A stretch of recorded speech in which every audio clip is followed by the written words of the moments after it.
How's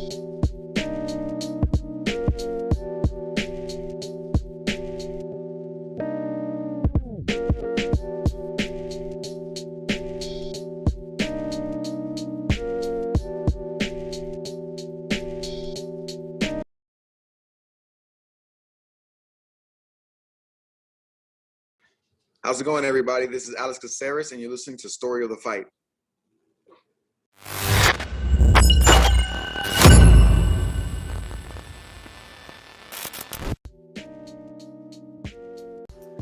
What up, Will? What up? Welcome, everybody, to Story of the Fight. My name is Romero. That's my boy, Will. And this is where we cover all things mixed martial arts. Sometimes boxing, bare knuckle boxing, maybe. I don't know. But you know what? If this is your first time following us, please like, subscribe, hit the notification bell. Will, they can find us everywhere, right? Yeah, you go to storythefight.com. It'll list everywhere we're at. You just click through, follow, click through, subscribe, click this one, follow. It's just do it. It takes 5 seconds. Takes 5 seconds. But we appreciate all the support. We really do. Yeah, definitely. And if you like chatting fights, I mean, nothing better than joining us live. So we can it's the best. Converse via chat. Every Sunday. Hey, Shout out Regen. Regen. Always joining us, man. I love it. But hey, yeah, let's go and get started. We had a lot of fights to cover. But before we do, Will, you might be wondering why your boy looks like a walking billboard today. Yeah. And that is because Checo Perez won Azerbaijan today. That's right. Look at this. Red Bull. And this is a Checo Perez sweater. So shout out to your boy Checo Perez, Formula One. You look like the UFC Matt. Yeah, yes, I do. I absolutely do. Like I said, walking billboard, UFC bet, you name it. I got hopefully mobile one sees this and they're like, let's pay these guys. Yeah. Maybe not. Maybe. But yeah, I'm actually wearing one of our shirts, Yeah, dude, that's perfect. I'm wearing the beanie at least. There you go. I had to get something in that Story of the Fight, But I'm pretty sure that none of these would we be the first fight podcast ever to get sponsored by like a tire company or probably Pirelli's, just like reaching out to mobile us. one. Regen says BKFC changed my bum life, and we will talk about that. We're going to get through the UFC Vegas 72, and then we'll switch over to BKFC 41, cover some of that. It's a must. But yeah, let's go ahead and start covering the UFC fight night. We had Song Yadong, again, the best name in the UFC, Song Yadong, by a mile, versus Ricky Simón. Yeah, not a bad name either, honestly. It's nowhere near Song Yadong, but Ricky Simón's that's a great name. It's slick. Whoa. It's slick. But I don't think anybody's going to go around saying Ricky Simón over and over again. No, but Song Yadong, it rolls. Yeah. It definitely rolls. All right, so this is the impromptu main event, right? What was the original main event? It was moved. I believe it was supposed to have been last weekend. Song Yadong. Yeah. This was supposed to be Arman Tsarukyan versus Moicano. Yes. That's what it was. So they bumped this. They moved this from last week's card to this card for the main event. Short notice. Usually when that happens, they end up doing making it a 3-round main event. Song Yadong and Ricky Simón were like, make it 5. Why not? We got this. Go wild. So Song Yadong coming in ranked 8th in the bantamweight division that's absolutely stacked. Ricky Simón coming in ranked 10th. I believe you had picked Song Yadong, right? Yeah, Song Yadong definitely picked Song Yadong. He and like you said, ranked 8th in bantamweight is like being in the top 3 in heavyweight. That's basically the same. And Ricky Simón has been like, he's shown glimpses of greatness and then he'll fall. And then it's like, he can't quite break that cusp. And then, so it's like, all right, this is a big test. It's a fight down for Song Yadong after losing to Corey Sandhagen. So it's an interesting matchup, But like you said, I did pick Song Yadong just because I thought Ricky Simón's blueprint every time is head movement, hooks, takedown. Head movement, hooks, takedown. That's his game plan. And he does it very, very well. But when you're going up against a guy from Alpha Male, I can't think of a worse camp to fight against if that's your style, That's for sure. That's their bread and butter. And still props to Simón, who this is only his third loss in the UFC. He lost to Uriah Faber. Alpha male. That was his first loss. He lost to Rob Font. I think it was his fourth loss. No, third in the UFC, fourth overall. Oh, okay. Gotcha. Third in the UFC. So he lost to Uriah Faber, Rob Font, and then Song Yadong. He's good, you know man. what all those names have in really common? good. What? They've all been in like contender fights, at least. Yeah, man. So he's a really good fighter, man. I don't see this as a massive loss for Ricky Simón. I don't think he's ever going to contend for a title, but I think that he's going to be able to mix it up in the top 10 for the next couple of years. Dude, the left hook counter though for Song Yadong was there Dude, it was all so night. Good. It's like when your game plan defensively is head movement, like it is with Ricky Simón, you cannot have tendencies. You know what I mean? You can't fight with patterns. Your head movement can't be the same pattern over and over again. And it wasn't necessarily, but it wasn't varied enough. Like after that first round, you could see Song Yadong was just waiting every single time Simón would go. Here I am. It's like he was timing. He wasn't reacting to what Simón was throwing his way. He was reacting just to Simón's entries. Does that make sense? Like as soon as it wasn't like, what is he coming at me with? And I'll counter. It was, oh, he's going. Now it's my time. And he just knew what was going to work every time Simón would go. This was really a showcase performance, in my opinion, for Song Yadong. He looked so good. For sure.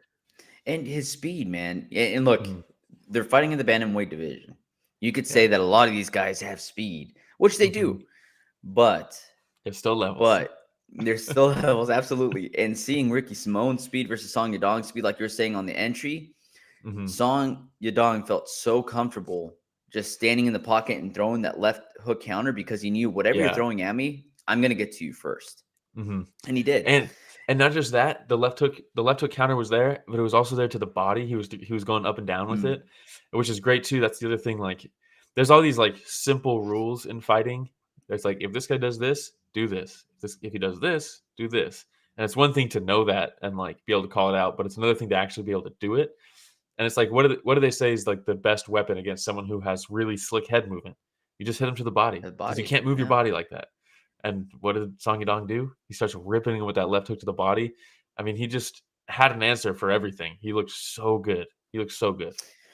Yeah, he absolutely did, man. And when Simón gets rocked, and then he kind of gives up his back, and he's trying to stand up again, and then Song Yadong just there it is, perfect timing, Rich. Smashes him with right on the nose, and he falls forward again. And I was like, oh, it's game over. And then the ground and pound starts, with those fists coming straight from China, right down on his forehead. By way of Sacramento. By way of Sacramento, that's right. Team Alpha Male, let's go. But it was a good stoppage. Yeah, and like, was it the fourth round? Yeah, at the end of the fourth round, where Song Yadong cracked him like with like 5 seconds left, just completely shut him off for a second. And then it was like, "Ooh, is that the sign?" Because this was one of those fights. It's not the same level, obviously, but it kind of reminded me of when Dillashaw beat Renan Barão. Because it was just an answer for every. Speaking of alpha male, he was alpha male at the time. It was just like 4 rounds of just anything you do, I'm ready for it, and I'm just going to impose my will. And I'm not going to say Ricky Simón got ran through, but like he had a hard time getting stuff off.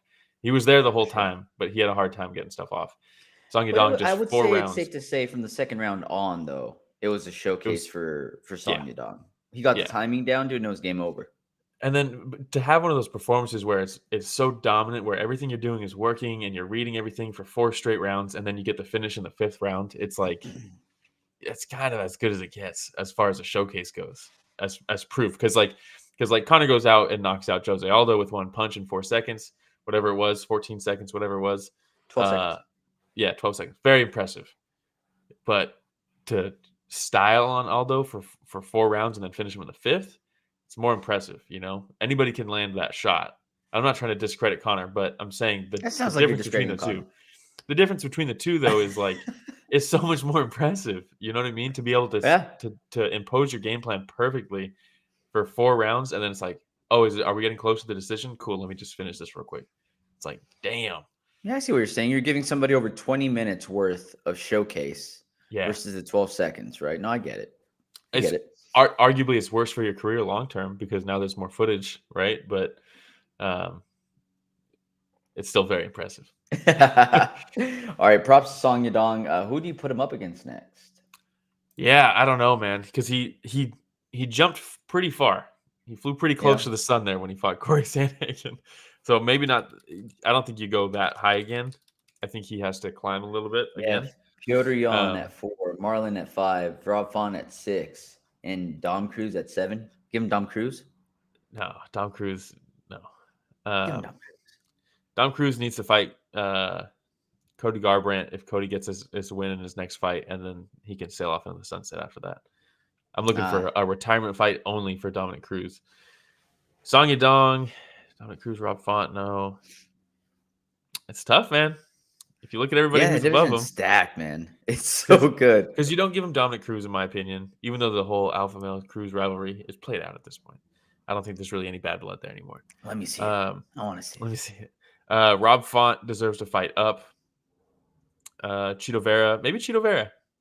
Have they fought? Right. I don't think they have. Have they? That'd be a fun one. Yeah, I think they did fight. Song Yadong beat him in 2020. That's I had a feeling. Oh, so then put Song Yadong at 4 then, over Chito Vera. Petr Yan, or put him at 5. And actually, Petr Yan, they're calling for Petr Yan versus Chito Vera already, but I think that might be the fight. Song Yadong versus Petr Yan. Maybe loser of that one though. If you go Marlon Vera, Chito Vera versus Petr Yan, maybe loser fight Song Yadong. Cheeto shouldn't fight up, in my opinion, because he just lost. Yeah. Rob Font should fight up. I don't know. There's so many fun fights though to make. So many fun fights. Well, we're starting to get into a logjam because Triple C came back and Aljo is not going to fight Merab. So it's like you can't have this stacked of a division and have a logjam. A little messy. We'll see what happens with Aljamain. Do you think he'll move up weight class after this next fight? It doesn't seem like he actually wants to.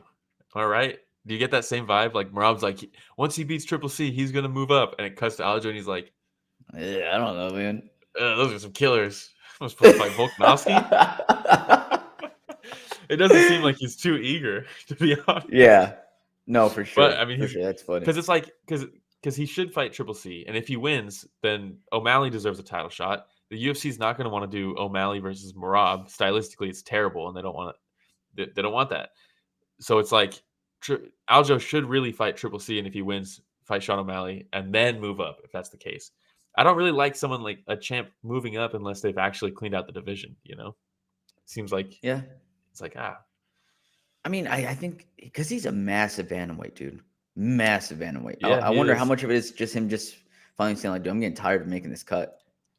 And maybe I just haven't seen it. It doesn't seem like I've really seen him himself talk about it with like this is what's happening. It's always other people saying that's what's going to happen. Yeah, no, I get you, but I feel like they're saying that because they've had those conversations. Because it's sometimes it's the closest people to Aljo that are saying like, yeah, when he moves up in weight class, well, you know what, those conversations have probably been had. They wouldn't say that if he hadn't have said like, yeah, dude, I'm planning. Okay, we want Merab to be the champion. I do want Merab to be the champion so bad. That guy's awesome. All right, let's go ahead and move on to the next fight, the co-main event.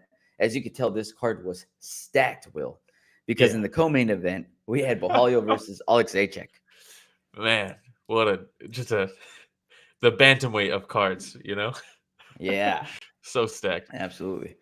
But, these are both funnish fighters. Did you say funnish? Yeah, I think Oleksiejczuk is fun every single time. I don't know if it goes both ways. I'm not saying this wasn't a fun fight. But it's not. It's not always a banger. When it comes to. I'm gonna butcher this. Is it Caio? Is that what they call him? Yeah, Borralho. Borralho, yeah. Borralho's easier. It's like Caillou, that one kid's show, the bald kid. Oh yeah, dude, that's a good one. Yeah, but he's struggled a little bit, and I think he made a statement with this fight because his last couple performances were a little lay and pray, and everyone's like, oh, I thought this guy was exciting. And then he's had a couple kind of lackluster wins, but they're not very fun. But in this one, he did actually turn it up and he took it to him. And you kind of have to with Oleksiejczuk because if you let him get rolling, the dude's a fucking, he's like a snowball coming down a mountain. He's just gonna keep building. And I mean, the reason that I think that Borralho isn't the most exciting fighter is because, I mean, he wears glasses, so he's Can't smart. see. Oh, so he's smart. And I thought he's fighting blind in there, so he's real feely. So he just lays so on he's people. trying to figure out the easiest way through victory without getting hurt, right? Yeah.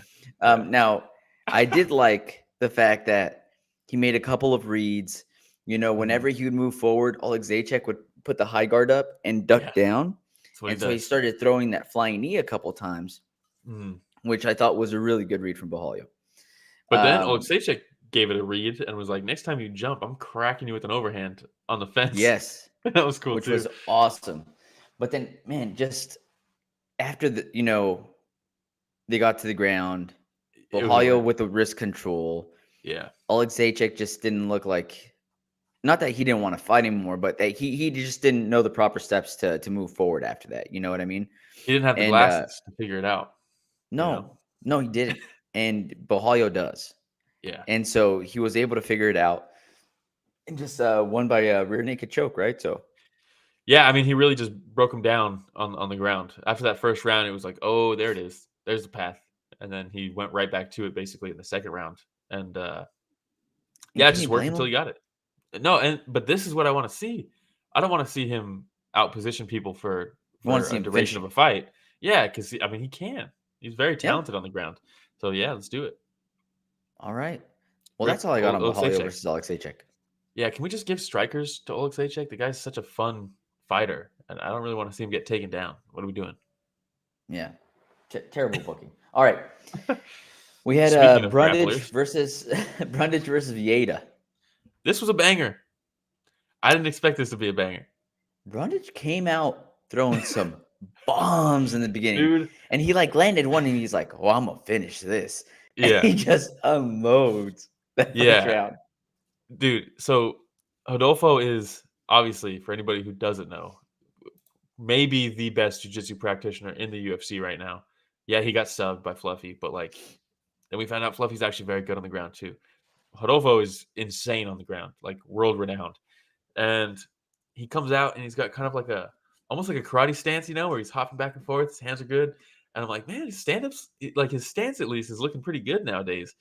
And as soon as the fire lights a little bit, it all goes out the window. It's like, oh no, there goes all of the fundamentals. And Brundage is just taking advantage of that, just swinging that's the blueprint.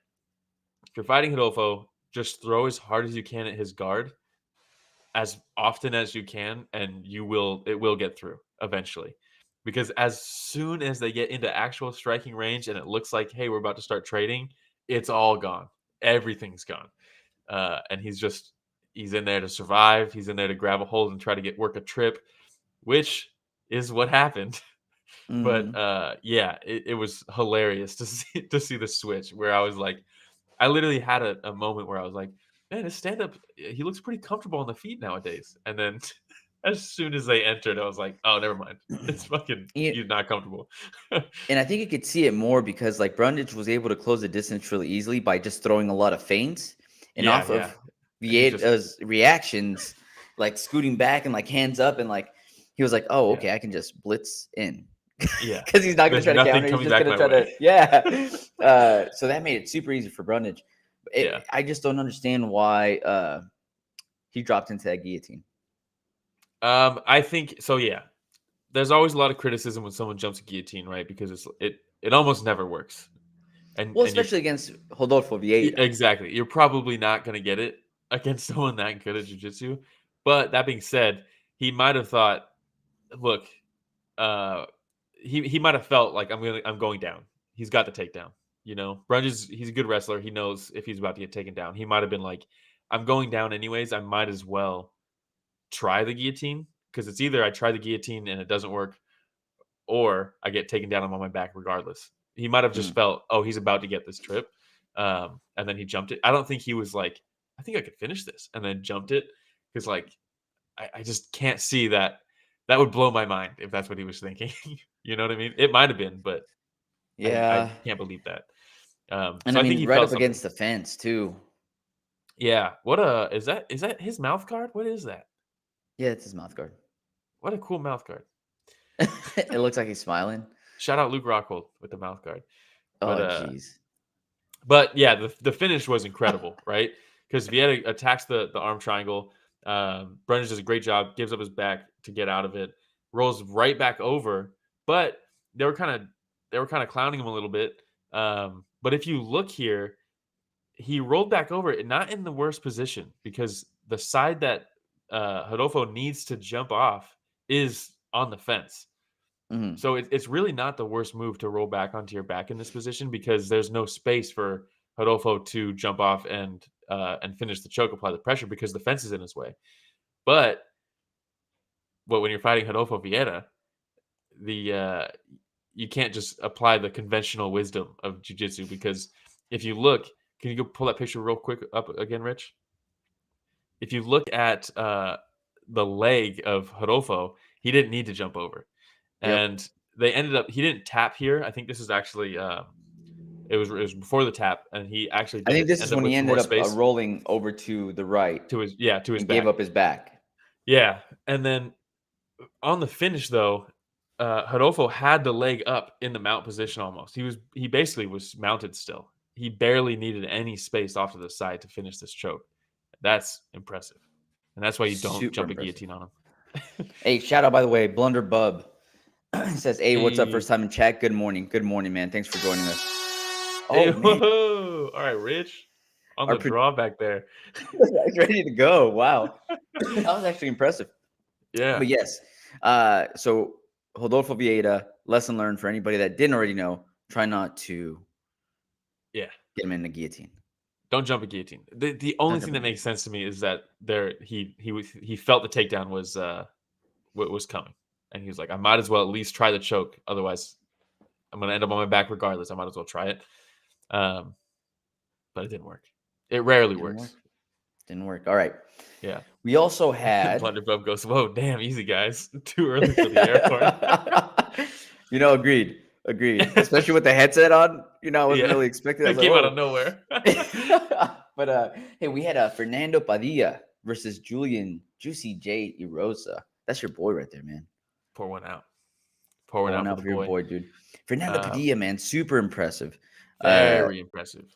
Was this a short notice fight for Fernando, or was it just a short notice opponent change? I can't remember. I know it was his debut. I don't remember. I don't see in the canceled fights. I don't see anything for Erosa getting rebooked or anything like that. Okay. I don't remember. What? But so he's coming from LFA, Fury FC, all those places. He's fought Spike Carlisle. Like, he's got some guys, Derek Minner. He's fought some guys that are like high-level guys throughout his career on the rise. So he's got the like experience, right? Fighting some of these bigger guys. I mean, Erosa, no disrespect, it's not like he's going in there and fighting someone at the top of the division, So it's actually a pretty decent step up for Padilla. It's not like a crazy jump in competition. But the surroundings are the difference, right? The UFC, it's luckily for him, probably it was at the Apex, so it's not some crazy arena. But I would imagine the nerves get to you, right, in your debut. And Padilla was like, no, I'll just fucking stay composed. You would think. Shout out Blunderbub says, I actually woke up early just to tell you guys not to sleep on One Friday fights. Dude, I watch them. I don't think my boss watches this, but I literally turned my desk around at work so that when I get to work in the morning, because I put them on my phone while I'm getting ready in the morning and stuff, because they're like over there in Thailand for their time zone. So I'll be watching them in the morning while I'm getting ready, and then I get to work, and it's like, it's a little dicey, right? But so I turn my whole desk around so my monitors face the door now, so I can see you coming before you can see my screens. And there's no reflections anywhere? No, blank wall. I got no windows.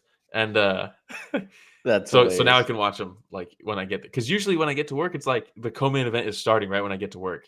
So it's like, can't miss those. I'm not gonna stop watching once it gets to fucking like the best of them, But, yeah, I mean, you can also watch them later. You could, but not the same though. It's not the same as live. Let's be real. Anti-work fight hero. Shout out Jay. I don't think he watches this. Oh, that's hilarious. But this fight, Padilla, you're gonna go into work and he's gonna be like, "Hey, just so you know, I rearranged your office, bro." Well, so the reason I flipped it is because the first time I did it, where I was watching it, he actually walked over to my office and they were up on one screen, and I was like, "God damn it!"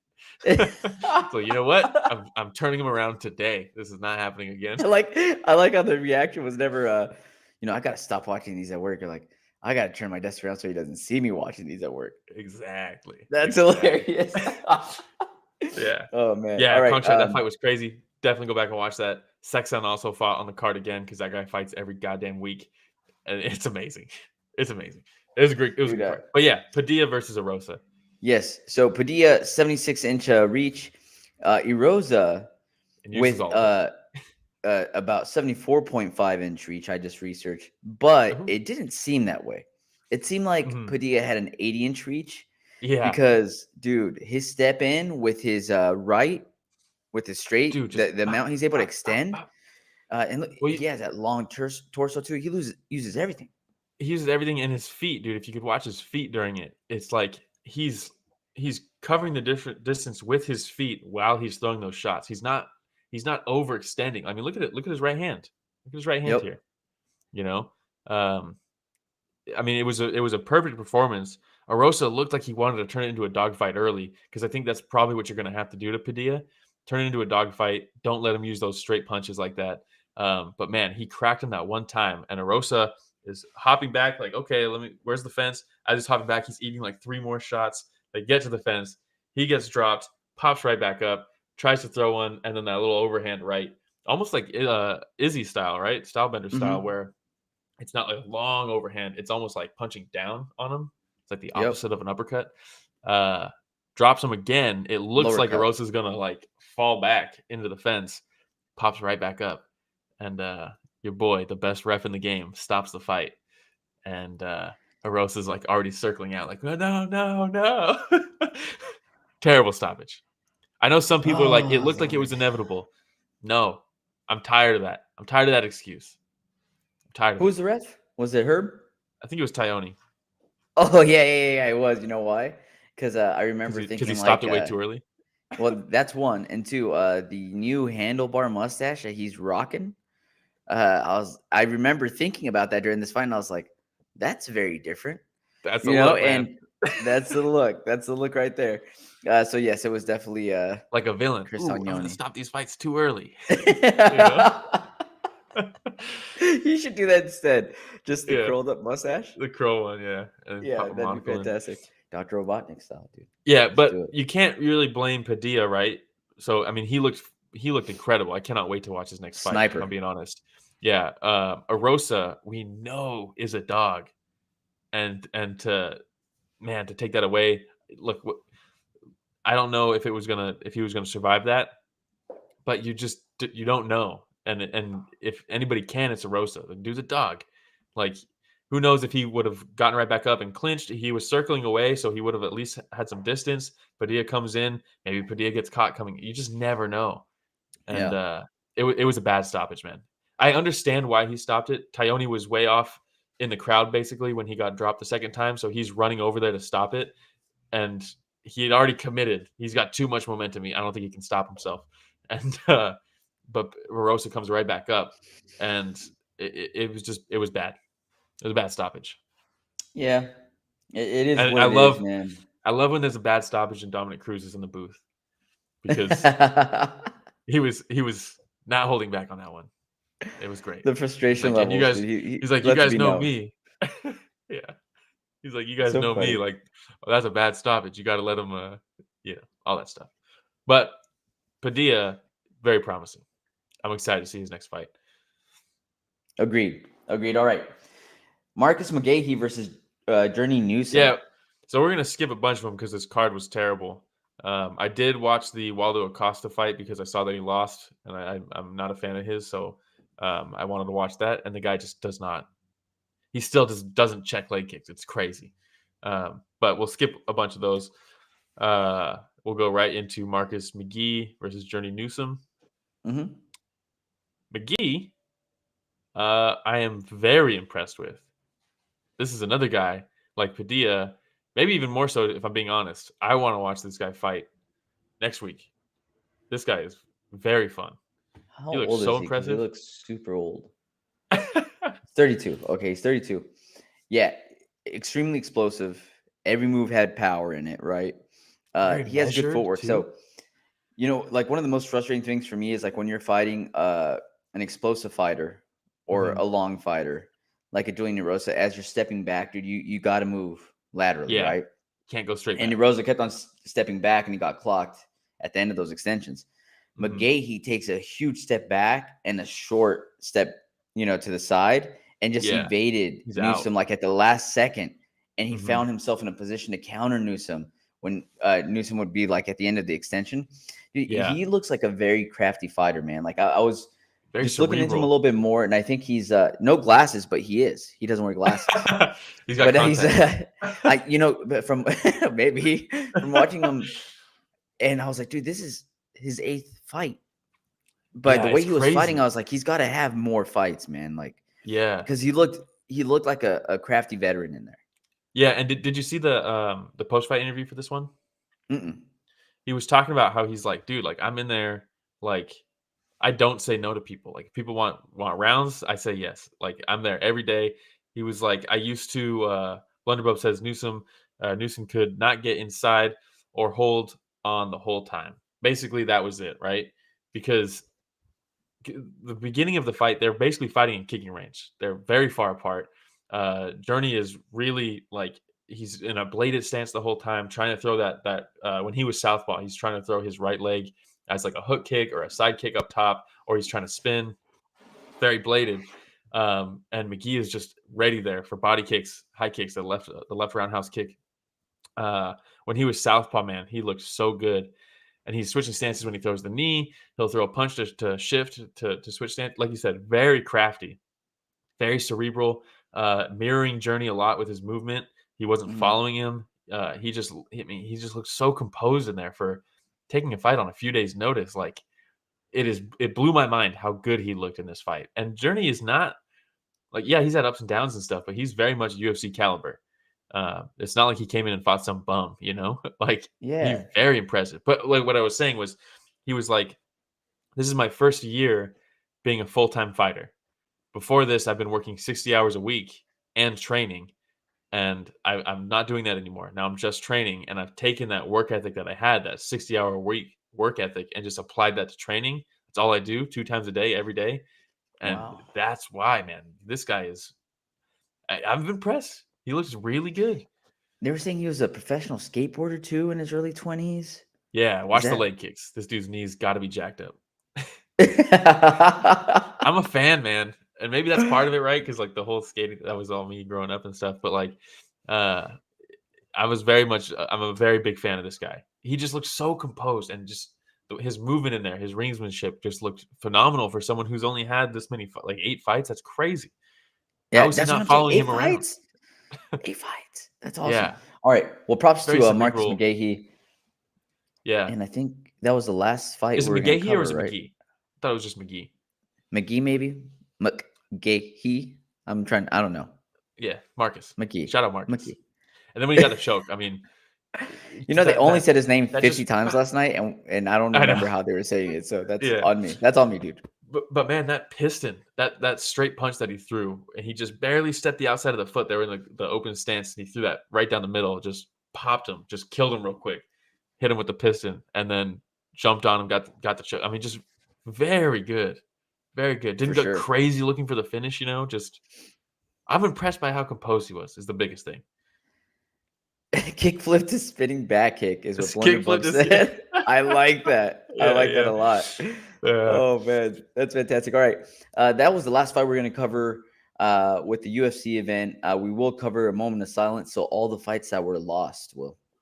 Yeah. So a moment of silence for this card. Pete Rodriguez. Yeah. Pete Rodriguez versus Natan Levy. That would have been fun. Levy, I think, is very exciting. Chelsea Chandler versus Danielle Wolf.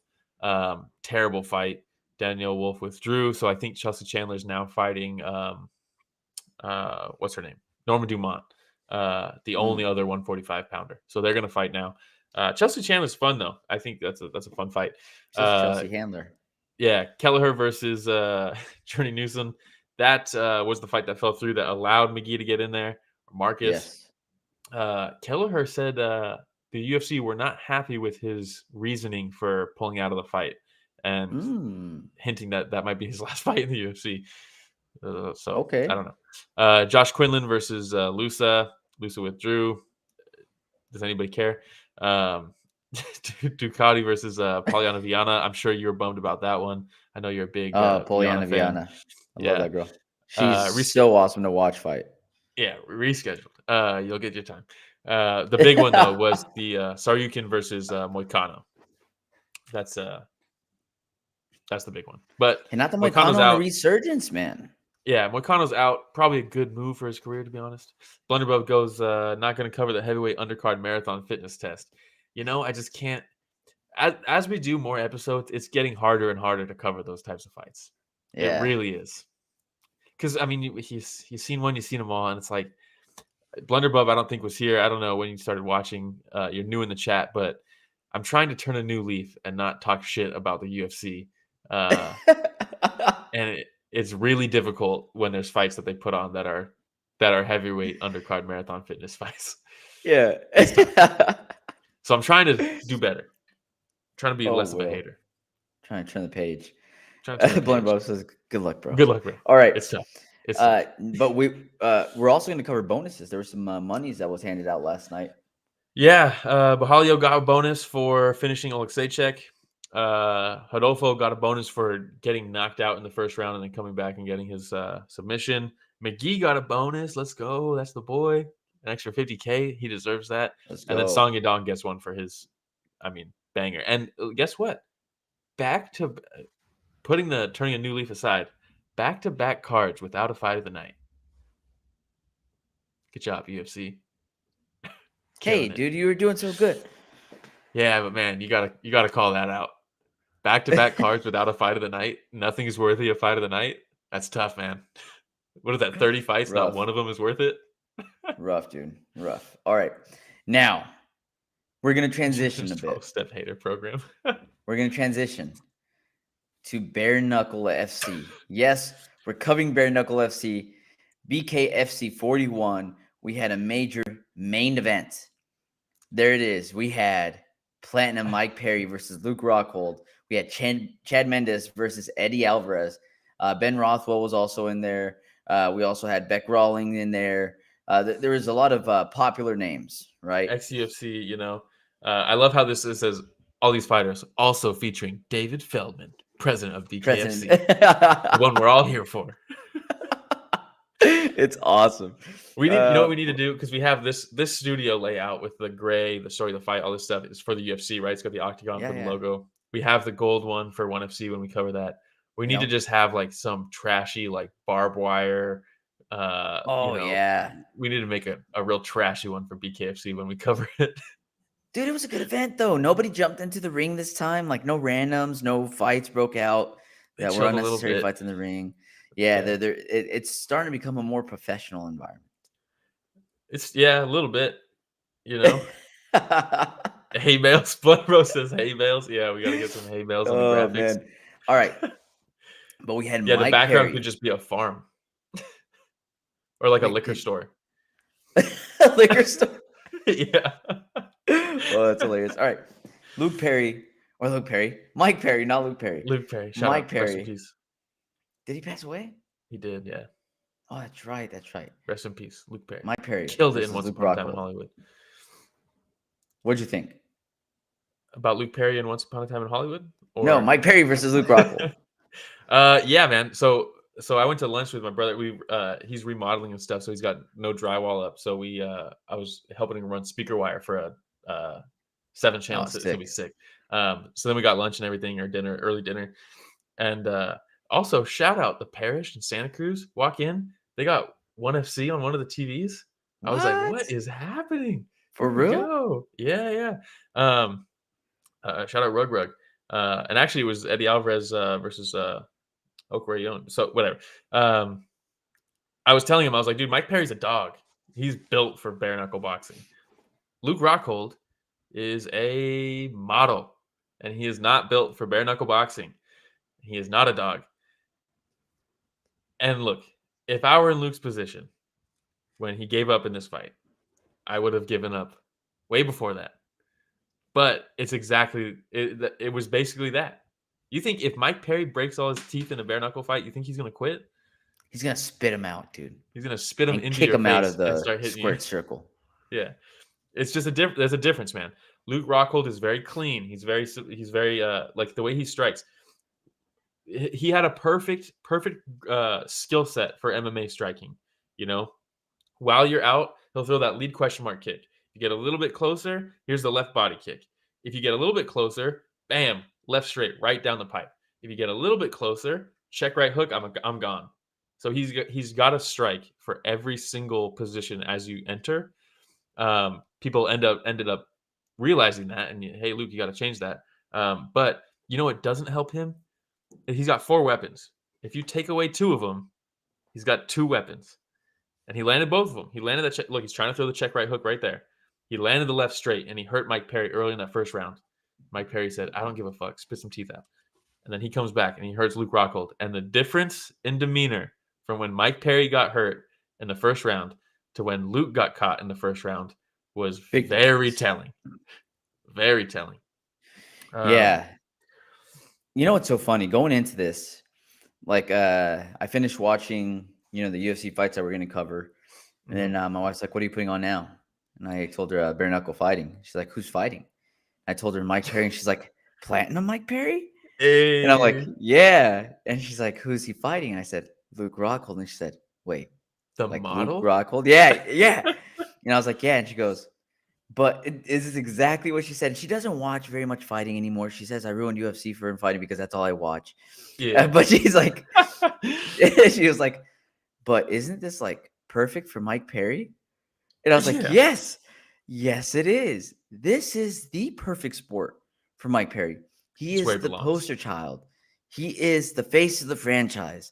Whatever you want to name it, Mike Perry is BKFC. It's perfect for him, man. He gets going, when it gets the toughest, when he's hurt, like he likes it. And he even said in an interview, he's like, I like this stuff, man. Yeah. I like it.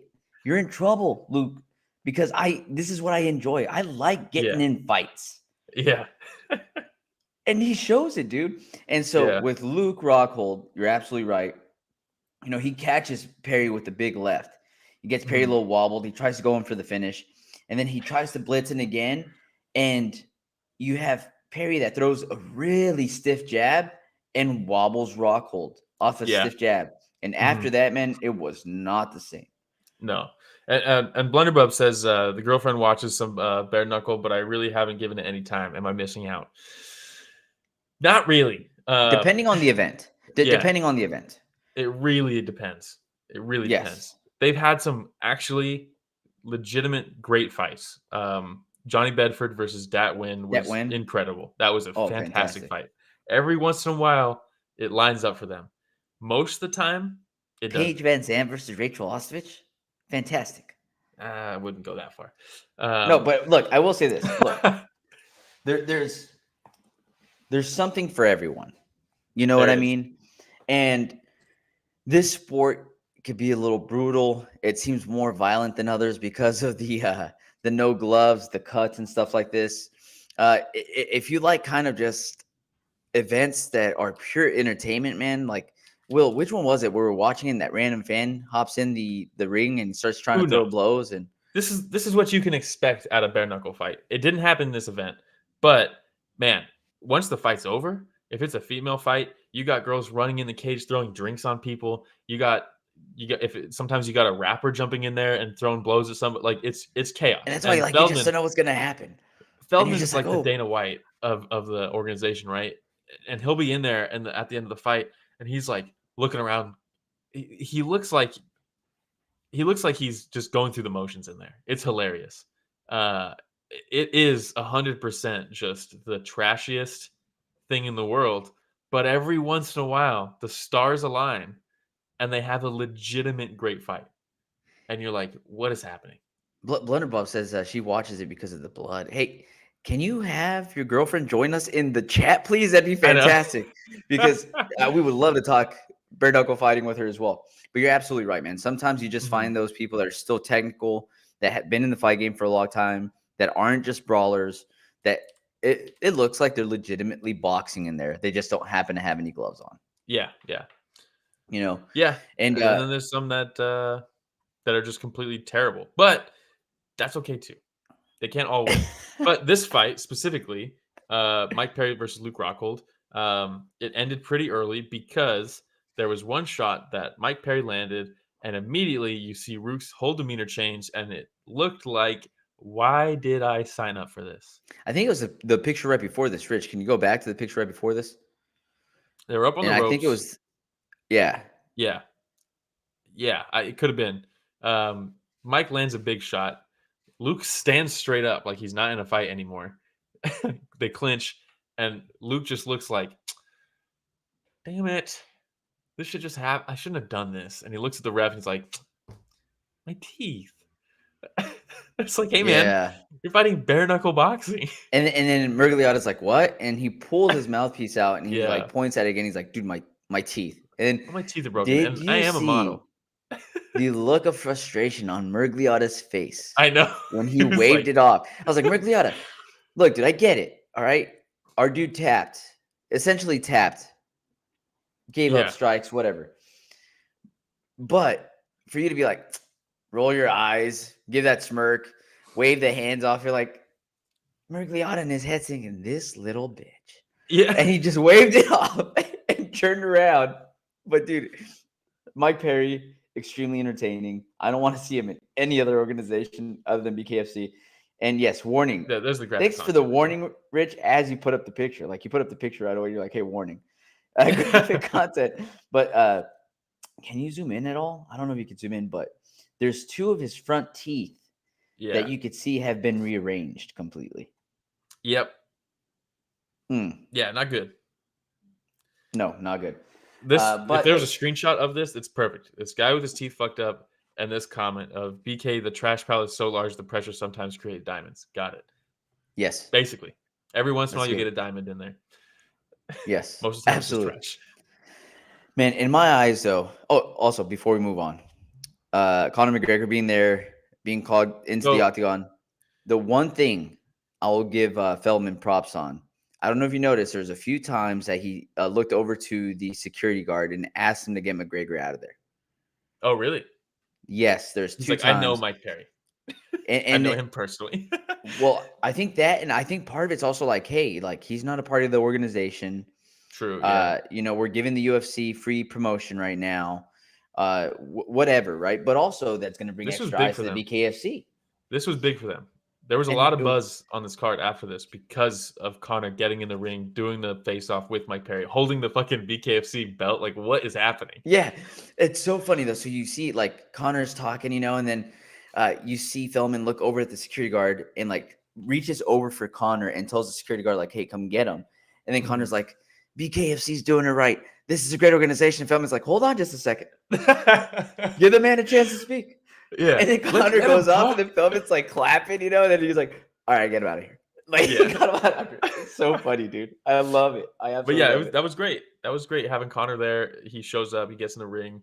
He doesn't seem all coked out. They do the face off, and you can hear Mike Perry in the face off. He's like, they're not like even acting mad. Mike Perry just wanted a face off with him. And he's like, hey man, I really respect you and what you've done for the sport. He's like, man, we both fought Cowboy. Cowboy took my arm. He broke my arm. And then Conor's like, and what did I do to him? And Mike Perry, what is happening? so funny, dude. So Meanwhile, funny. Cowboy's in the crowd. But Blunderbub, this is part of what I love about BKFC is that you just don't know what's going to happen even after the fight. It's so much fun. If you had Conor McGregor walks into the ring with a BKFC belt on and faces off with Mike Perry after this fight on your bingo card, like, come on, it's chaos. Hey, shout out K9, that's my boy. Want to see some broken orbital bones, or I'm demanding a refund. But what about pretty boy Luke Rockhold spitting out some teeth? I mean, I'll take that.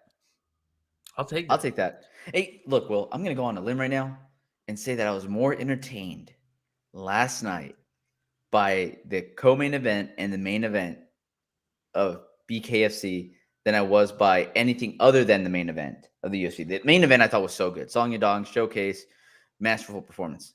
Put some respect on Marcus McGhee, though. Oh, Marcus McGhee was pretty good too. That's right. I'll give you that one. That's about it. Yeah. All right. We also had a couple of legends. And this Eddie was a Alvarez. legitimate great fight. Yes. I told you, remember? Yeah, I said, this was good. This was a technical fight with a lot of violence, but you had Eddie Alvarez versus Chad Mendes. So, Chad Mendes, dude, I've always been a big fan. Big team alpha male guy back in the heyday, right? When they're at their peak. What a great picture. Chad Mendes and all his psoariasis medicine, getting all jacked. And just medicine. Going off on people. And this is what I remember Chad Mendes for. Stocky, great head movement, crisp boxing, great wrestler. But he had the same move that he had in the UFC for the longest time, and it's still working for your boy out there. Yeah, he has the duck under right, duck under left, and he's coming back up. He throws that left hook, and it landed multiple times yesterday on Eddie Alvarez, dude. It was like nostalgic for me. But you know what Chad Eddie Mendes had? doing that. The classic he had that Eddie dog Alvarez. in him. He had that dog in him. Is that what you're gonna say? I love Eddie Alvarez, man. I do. I think he's so cool. He's had how many guys have multiple great careers? You know what I mean? Hey, how many guys have multiple great careers? He had a great career in Bellator. He became a UFC champ. He had not a great run in ONE FC, I'll be honest. Not so much. But then here he is, what is he, like 39 years old, 40 years old? He comes out here and puts on a straight up dogfight, gets dropped in what, the second round? Dropped in the second. Drops Mendes in the third. Oh my God. Drops him in the fifth. I mean, he put it on him in the fifth round to the point where those shots that he landed on Mendes in the fifth round, I was like, it's a wrap. Once he smelt the blood of Mendes starting to slow down, start to cover up, you see that classic Eddie Alvarez, those clean uppercuts, the hooks. I mean, just great combos that just puts him down. But then Mendes comes back from the knockdown and then drops Eddie right after with like 5 seconds left in the fight. It was crazy. And you see Conor going nuts in the crowd. He beat both these guys. And I don't know if you noticed it. The commentary didn't notice it, but Conor's front row, everybody's sitting. Conor's standing the whole fight. And he's yelling instructions to Eddie the whole time. And there's a point where Mendes is on the ropes. Conor's right behind him. And Conor's yelling, uppercut, uppercut. And Eddie throws the uppercut, hits him with it clean. Mendes circles out. Alvarez points over to Conor. The commentary was like, oh, some showmanship from Eddie, pointing where he thought Mendes was going to go. It's like, no. He's pointing to Conor because Conor just yelled out the uppercut. He threw it and it landed. It was sick, dude. It was just a really cool moment, you know? And what a back and forth great fight. He is 39, by the way. He's 40 years old. He is 39. Yeah. He is 39. I looked for the picture of me and Eddie Alvarez at the airport. Couldn't find it. Yeah. Couldn't find it. Probably for the better. Dude, but think about the absolute dog fights this guy's been in, man. Yeah. The wars. Look at him. I mean, just a fantastic fight all around. It was just a great fight. You got to give him credit, man. You know? But I can't. We can't do it justice. The excitement in that fight in that fifth round. It was nuts. That was going back and forth, crazy. Right? Yeah. He drops Chad with, I think it was like 14 seconds left. Yeah, like not. Like, that's a wrap. That's a stamp on the fight. Yeah. And then Chad comes back, just boom, throwing blows, and he drops Eddie, and they're like, "Oh my God, what would have been a 10-8 round for Eddie Alvarez?" He just saved himself. Now, what is it like? Oh my God, it was just such an exciting fight, man. It was good. It was really good. This is one of those moments where, again, sometimes find yourself a diamond in there, dude. And this was a diamond. And they're like, they went back and they're like, hey, Luke Rockhold versus Mike Perry. This is going to go down as one of the best fights in history. Look, I know that we got a couple of big names. Yeah. But dude, you can't say that after you just saw Eddie Alvarez versus Chad Mendes. You had everything in this fight. You really did. It was so good. Yeah. Yeah, it was fantastic. It was great. It was just a legitimately great fight. Shout out Ben Rothwell as well. Got a victory last night. Was it as technical as this one? No. But, your boy fought his heart out. A lot of clinching, just over the neck and just straight uppercuts. Yeah. Nonstop. So this is not on Fight Pass. And I think Dana probably wishes it was. I think hey, Omar, shout out Omar, says everything but Shout out Eddie's wife Omar. yelling. Once the fight started and I heard Eddie's wife yell Eddie all crazy, I was like, it was just nostalgic for me. I was like, this is an Eddie Alvarez fight now, and you can hear the whole fight just I love it. screaming. Yeah, but my wife pointed that out too. She's like, "You hear that person that just keeps on yelling?" I was like, "Yeah, that's his Like, wife." that person. That's That's so funny. the Alvarez Banshee. What a legend. It's like mythology at this point. But Who else? also shout out Chris Camozzi, the boy Chris Camozzi, Story Chris of the Fight Camozzi. alum. He's been on the show. Yes. He got a finish. And you can tell he's been antsy to get back in there. He's been calling out, hey, when is this happening? When's this happening? Like, I'm trying to get back on there. He gets a knockout. He looked fantastic. Same thing, that single collar tie. That's the move, right? In bare knuckle boxing, that is absolutely the move, because with your fingers open like that, you can really get that single collar tie, and you can't do that with boxing gloves, really. Yeah. But you can get that grip and just start blasting uppercuts. And another thing that was interesting to see with Eddie Alvarez versus Mendes is the two different approaches to defense in bare knuckle, because it is a different approach. And you see Eddie close fist the whole time, and he's using head movement. Eddie head movement. Chad Mendes open hands. I'm trying to parry this shit. Yep. But neither seemed to work that well. They both were getting cracked. No, they both had pretty good defense. But it made for an entertaining fight. It was so much fun, dude. Honestly, again, when you take a look at Johnny Bedford and that win, that was another technical, exciting fight. This reminded me of that a lot, but with bigger boys, harder shots. It was just so much fun. Legitimately, you gotta find a yourself really a woman that cheers for you, like Eddie Alvarez's wife. wife cheers for him. Yeah, couldn't agree more, man. Couldn't agree more. All right. Yeah, but let me see. What else do we have going on? Do we have anything? What are we covering next week? A couple fights next week, I heard. Oh man, is there anything big next week to cover? I don't know. You want to fill us in, Will? Where will you be next weekend? I will actually be where they had this bare knuckle event. That's where ONE FC is having their first ever U.S. event. The Mecca of fighting, Denver, Colorado. And one of the biggest things I was worried about was the altitude, right, and how that was going to affect these fights. Bare knuckle didn't seem to have an issue, so I'm hoping ONE FC doesn't have any issues with people gassing out. Your boy Ben Rothwell begs to differ. You know what I mean? Well, Ben Rothwell, look at him. That dude gasses out getting to the ring. That is true, very true. one fight night 10, Mighty Mouse versus Moraes. We got Rod Tang, we got Stamp, we got Onglan Song, we got RDR, God. We got Roberto Soldich. Literally, as good as they could make a card, it is this card. It's insane. This is like UFC 100, UFC 200, that type of an event. Absolutely stacked. That's going to be insane. Blunderbub says Stamp's been there acclimating for like a month. Yeah, I seen on Instagram she got there well in advance. Anderson did too, though, thank God. So that should be a good one. RDR is there too already. He's been there for a while now. RDR posted a video. He's all training and stuff. It's like Colorado stuff. And at the end of the video, he's there with like a handgun because he's not American, right? And he's like, everybody in the gym's like cracking up, and he's like looking at it all laughing and stuff. He's like, this right here, this is it. It's so funny, dude. That's awesome. Insane card. That's gonna be nuts. And then UFC, what do we got? UFC 288, bro. It's also a very Aljamain Sterling versus Triple C, Henry Cejudo. You had Bilal Muhammad versus Gilbert Burns, Jessica Andrade versus Yan Xiaonan, Evloev versus Bryce Mitchell. After he said he was going to retire. Chrome Gracie. That's going to be a lot of fun versus Charles Jourdain. Drew Dober versus Steamroller, Matt Frivola. That's a banger of a fight. That's another really good name, man. When you put in the Steamroller, Matt Frivola, it's so good. Kennedy Nzechukwu, Parker Porter, Chaos Williams. Dude, this is Parker Porter. Marina Rodriguez. I mean, you can't not list off the names on the card, not list Parker Porter. You're right. Yeah.